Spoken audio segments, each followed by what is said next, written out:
Welcome back, Philosophy 135. Dr. K here. I hope you all are doing well. So in our last video, we talked about implicit and explicit assumptions, consistent and inconsistent propositions. What I want to turn to now is discussing a very useful form of argumentation or argumentation strategy that you can use to try to challenge or show a claim or proposition is false, namely what's called the reductio ad absurdum. We're going to define a reductio ad absurdum as a form of argumentation in which one attempts to show some proposition false by showing that it has false or absurd consequences.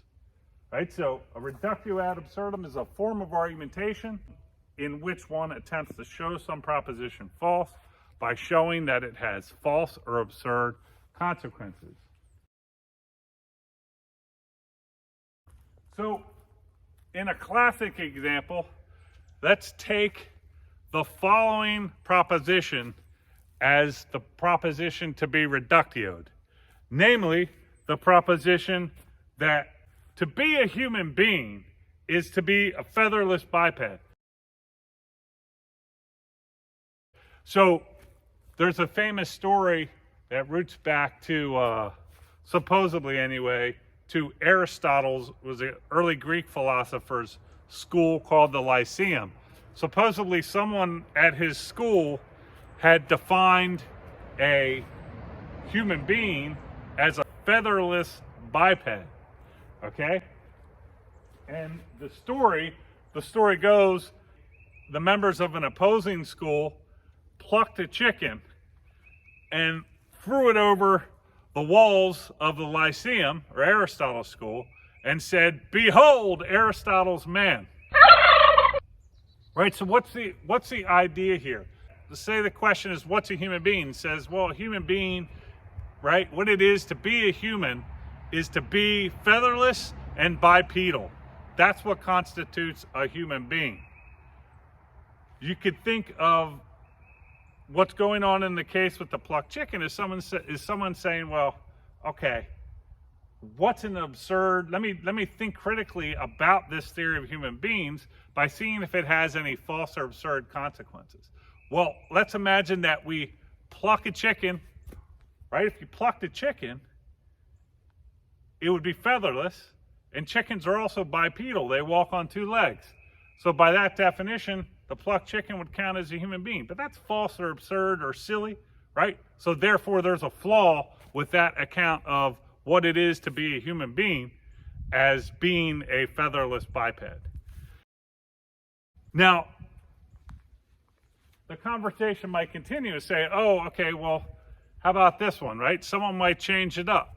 Say, well, to be a human being is to be a naturally featherless biped, right? So the definition might shift and change. And the plucked chicken example wouldn't be a reductio of it because the plucked chicken is not naturally featherless. So the question would be then, how might you reductio this statement of what it is to be a human being? To be a human being is to be a naturally featherless biped. Can you yourself think of some false or absurd consequences that might follow from that? Take some time to think about it.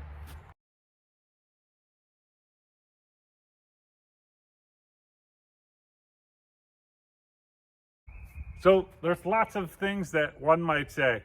For one, it might be possible that a chicken be born by nature with a genetic defect such that it doesn't have feathers. And even if a chicken was born by nature without feathers and it would be bipedal, it wouldn't make it a human being.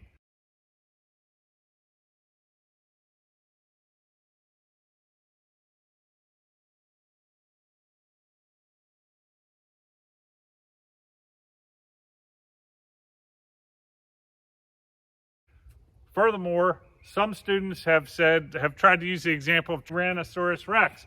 Say, look, Tyrannosaurus rex was bipedal. Walked around with those little arms and big legs, and was featherless by nature. So if to be a human is to be bipedal and naturally featherless, then a T-Rex would be a human being. But that's just silly, right? And if the counter can be, well, T-Rexes had feathers. I guess some people, the thought now is that a lot of these dinosaurs were actually feathered. But anyway, you get the point of what the objective is with the reductio ad absurdum. It's a form of argumentation in which you attempt to show some proposition is false or absurd by showing that it has false or absurd consequences. All right, so in this video, we've defined and looked at examples for the reductio ad absurdum. In the next video, we're going to summarize and clarify some important points that we've discussed thus far, but that often get confused. I'll see you in the next video.